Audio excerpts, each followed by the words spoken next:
जदयू के राष्ट्रीय अध्यक्ष ललन सिंह ने केंद्र सरकार पर जोरदार निशाना साधा है। उन्होंने कहा कि केंद्र सरकार लोकतंत्र की हत्या कर रही है। उन्होंने कहा कि केंद्र सरकार अघोषित तानाशाही दिखा रही है, जिसे जनता 2024 में सबक सिखाएगी। उन्होंने कहा कि सांसद को आप बढ़ा सकते हैं, पुराने को खत्म करके नया बनाने का कोई मतलब नहीं है। उन्होंने कहा कि आप गौरवशाली इतिहास को खत्म करके मोदी इतिहास बना रहे हैं। सारे विपक्ष के लोग बहिष्कार कर रहे हैं, सिर्फ नॉर्थ ईस्ट के लोग साथ में हैं। उन्होंने 2000 नोटबंदी पर कहा कि मुख से जो निकला वही कानून होता है। आज़ादी के आंदोलन में बीजेपी नेताओं का कोई योगदान नहीं है। वहीं उन्होंने कहा कि अरविंद केजरीवाल के मुख्यमंत्री आवास बनाया तो लेफ्टिनेंट जांच करेंगे और सांसद के नए बनने पर जांच क्यों नहीं। देखिए, विस्तारित भवन सुशील मोदी जी को बीमारी है। हम पहले भी बोल चुके हैं, सुशील मोदी जी को बीमारी है। वो लगातार छपास रोग से ग्रस्त हैं। कुछ भी बोलना उनका काम है, लेकिन उनको कुछ मिलने बीजेपी नेतृत्व उनको कुछ देने नहीं जा रही है। हालांकि हम लोग चाहते हैं, हम लोग की शुभकामना उनके साथ है कि उनको कुछ मिल जाए, लेकिन कुछ मिलेगा नहीं। अब वो जो बात बोल रहे हैं विस्तारित भवन और विधानसभा भवन, दोनों में अंतर उनको नहीं समझ में आता है। इतना भारी ज्ञानी है। अरे विस्तारित भवन तो दिल्ली में भी पार्लियामेंट का बना है, एक्सटेंशन पार्लियामेंट का भी है, एक्सटेंशन एनेक्सी है। तो एनेक्सी का कौन उद्घाटन किया, कौन उद्घाटन नहीं किया, ये कोई पूछने गया? कभी कोई जानने का भी कोशिश किया कौन किसने किया? अब अगर एक्सटेंशन का वो विस्तारित भवन का उद्घाटन करना था तो प्रधानमंत्री जी उसको उसमें जहां बना है वहां अपना प्रधानमंत्री कार्यालय बना लेते, विस्तारित भवन कर लेते।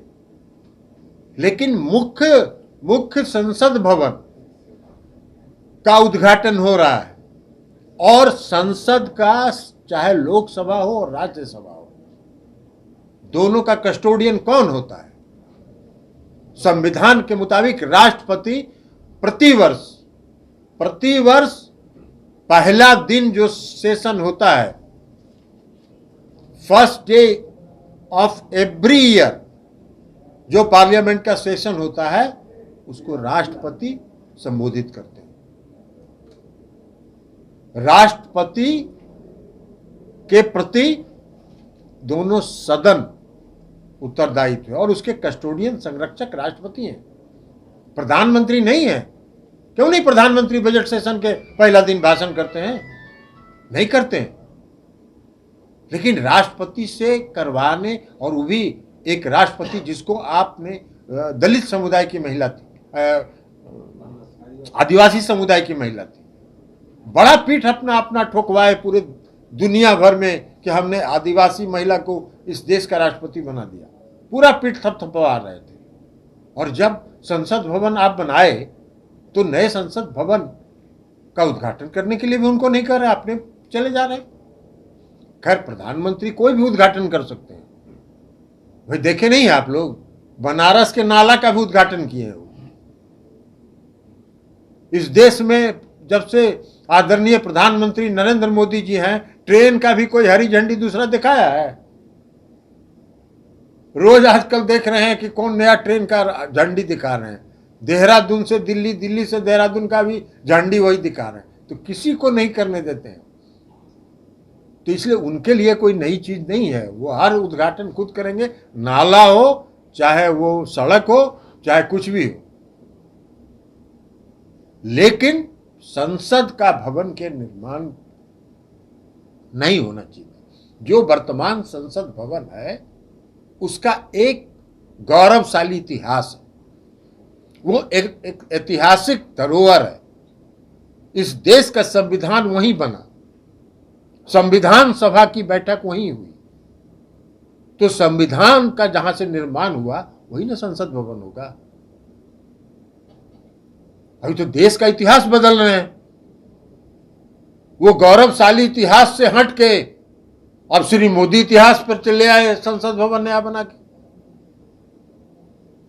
इसलिए मैंने पहले भी कहा कि 2024 में यह देश भाजपा मुक्त होगा, और जब यह देश भाजपा मुक्त होगा तो तो जो नए संसद भवन का उद्घाटन वो कर रहे हैं उसमें दूसरा काम कराया जाए। तो आपको बाइकाट कर रहे हैं सारे विपक्ष के लोग तो बाइकाट कर रहे हैं। आज देखे हैं लिस्ट, उसमें वही सब एक गो पार्टी जो नॉर्थ ईस्ट का है वही लोग आएगा। तो नॉर्थ ईस्ट में तो ये होता ही है, जिस दिन दिल्ली की सत्ता बदल जाएगी वो नॉर्थ ईस्ट की सभी पार्टी रातों रात बदल जाएंगे। तो एक गो MP 2 गो MP वाला पार्टी है वही उनके इस 28 तारीख में शामिल हो रहा है।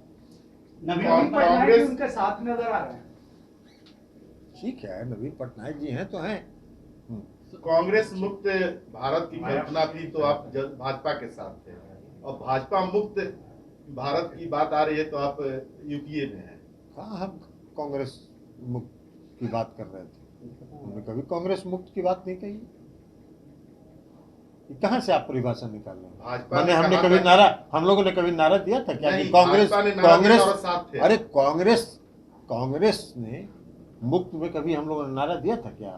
ये आपकी परिभाषा हो सकती है, आपकी सोच हो सकती है, हमारी सोच नहीं है। हमारी सोच है अटल जी, आदरणीय अटल जी और आदरणीय अडवाणी जी की भारतीय जनता पार्टी दूसरी भारतीय जनता पार्टी थी, जो लोकतंत्र में विश्वास करते थे, जो अपने सहयोगियों के प्रति सम्मान का भाव रखते थे, जो अपने साथियों के प्रति प्यार का भाव रखते थे। आप तो तानाशाही का भाव रखते हैं, अहंकार में आप हैं, और पूरे अहंकार में आप इस देश की पूरी लोकतांत्रिक व्यवस्था को समाप्त कर रहे हैं। एक इस देश की संस्था का नाम बताइए जो निष्पक्ष है। एक संस्था का नाम बताइए जो निष्पक्ष है, नहीं है। चौथा स्तंभ जो था वो अभी अब निष्पक्ष नहीं। सर, विपक्षी एकता की बैठक होनी थी, विपक्षी एकता की बैठक होनी थी, कब होगी? जब होगी आपको बता दीजिए। सर, 2000 के नोट को लेकर जो फैसला लिया गया है, आप 2000 के नोट नहीं दिखेंगे, कैसे देखते हैं? नोटबंदी करने के बाद कहा गया था। भाई आपको हम बताए तो कि यहाँ मुखर कानून चल रहा है, मुखर कानून कहते हैं उसको। जो मोदी जी बोल दिए वही देश में कानून बन जाएगा। तो वो कह दिए कि भाई 1000 रुपए का नोट खत्म हो जाएगा, 500 का नोट खत्म हो जाएगा, 2000 का नोट ले आए। फिर अब कह रहे हैं कि 2000 का नोट खत्म हो जाएगा तो कल दूसरा नोट ले आएंगे। तो ये मुखर कानून वाला राज है, मुख से जो निकला वही कानून। सर, विपक्षी एकता Manish, city post live, Patna.